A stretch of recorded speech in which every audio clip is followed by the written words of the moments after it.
Bonjour, aujourd'hui je vous parle de peinture. Qu'est-ce qu'il nous faut pour peindre?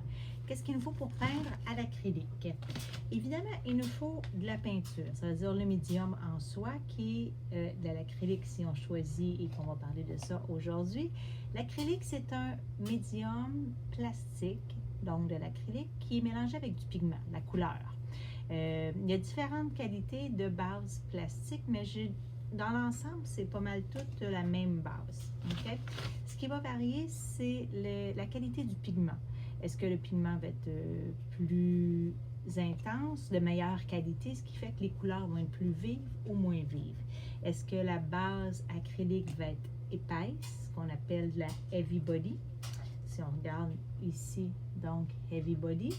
Ou est-ce que ça sera une marque, exemple d'un magasin à 1$ où la consistance est beaucoup plus liquide. C'est-à-dire que ça coule pratiquement comme de l'eau quand on verse le pot.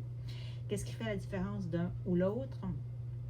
Ça va être au niveau de l'application. Ce qui est plus liquide va déjà glisser. Ça veut dire qu'on va l'appliquer sur la toile, puis on ne pourra pas en mettre en épaisseur. Si on travaille avec une peinture comme tantôt que je vous ai montré, donc heavy body, qui est consistance plus épaisse, bien évidemment, on va pouvoir, si je prends la peinture, donc vous voyez que ça tient très très bien, puis je vais pouvoir aller faire des empâtements. Ça veut dire que je vais pouvoir aller en mettre en épaisseur et faire des textures avec. Ce que je ne pourrais pas faire avec l'autre peinture qui ressemble plus à, ça c'est du médium acrylique, mais qui ressemble plus à ça. Okay? Donc, on s'entend que ça va couler. C'est relativement la même texture que l'autre peinture qu'on achète dans les magasins à 1$. On a besoin de peinture. Ça veut dire que si pour essayer, on a les moyens d'aller s'acheter cette peinture à 1$, j'en ai moi aussi sûrement quelque part à l'arrière, ça fait très bien la job. Okay? On a d'abord besoin de peinture pour peindre. Peu importe la qualité de peinture, pour essayer, on prend celle qu'on trouve ou celle qu'on peut s'offrir, c'est correct. On a besoin de petites spatules comme ça qui peuvent nous servir à mélanger, à peindre ou à aller se servir de la peinture quand on a des pots comme ça.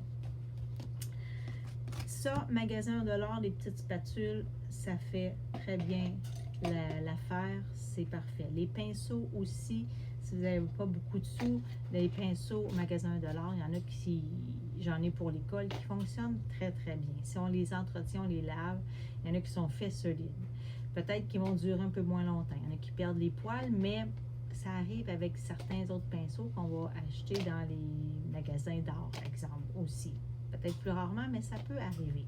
Ça veut dire qu'un pinceau, on peut s'acheter un petit kit qui ne coûte pas tellement cher et par expérience, on finit souvent par utiliser les 3, 4, 5 mêmes pinceaux parce qu'on a des pinceaux qu'on aime, on affectionne plus particulièrement. Donc, quelques pinceaux et on a les outils, on a un pot d'eau, qu'on peut prendre un vieux pot de yogourt comme ça, puisque l'acrylique étant une base plastique, si on laisse sécher nos pinceaux, ils vont durcir. Okay? Ça devient du plastique. Donc, il faut les mettre dans l'eau quand on a terminé, quand on a besoin de notre pot d'eau.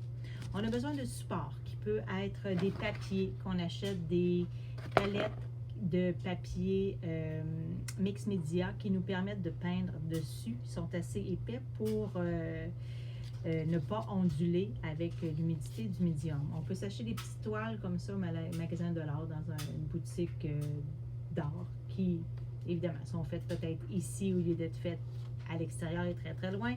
Il y a des petites toiles cartonnées. On peut se prendre une planche de bois qu'on a. On peut se prendre un morceau de plexi. N'importe quelle surface, une vieille vitre qu'on pourrait peindre dedans aussi. Donc, il y a plein d'idées pour avoir une surface sur laquelle peindre. Okay? Donc, ça ne devrait pas nous arrêter du moment qu'on a une surface. On pourrait peindre aussi, tout simplement, sur une feuille de papier et se pratiquer là-dessus.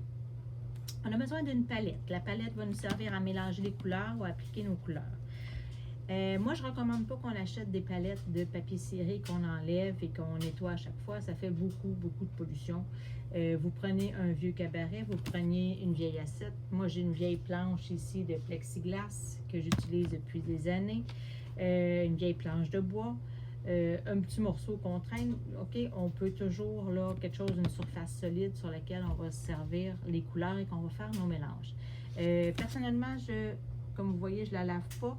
J'ai conscience écologique que si je la lave, je jette ça dans la poubelle ou j'envoie ça dans l'eau et c'est comme pas bon. Fait que moi, ça ne me dérange pas qu'elle soit comme ça. Je recommence par-dessus et mes couleurs, je les retrouve. Alors, on a besoin d'une palette. Différentes couleurs. Si on a à choisir quelques couleurs seulement, je vous conseille de partir avec les couleurs de base, un jaune primaire, le rouge primaire qu'on appelle magenta et le bleu primaire qu'on appelle cyan, C-Y-A-N. Du blanc, du noir. Avec ça, on est capable de faire tous les mélanges après possible. On n'a pas besoin donc d'acheter toutes les couleurs inimaginables pour commencer quand on veut tout simplement essayer le médium. Le médium, donc acrylique, on a une guenille aussi. On va peut-être avoir un tablier parce que, comme je disais, c'est du plastique. Alors, si on en a sur les vêtements, c'est à laver immédiatement. Si vous attendez, ça va sécher. C'est du plastique dans les fibres et ça va rester là. J'en ai sûrement ici, à quelque part. Vous voyez que je me suis accrochée et ça ne part plus. Donc, vous êtes avisés. C'est du plastique, ça fige et ça reste là. Donc, vous mettez des vieux vêtements ou vous mettez un tablier et vous allez tout avoir en votre possession pour pouvoir essayer la peinture acrylique. C'est un départ. L'important, c'est pas d'avoir les meilleurs outils, c'est pas d'avoir la meilleure peinture. L'important, c'est d'avoir de la peinture, d'avoir un pinceau, puis une surface pour laquelle peindre. L'important, c'est de commencer à créer.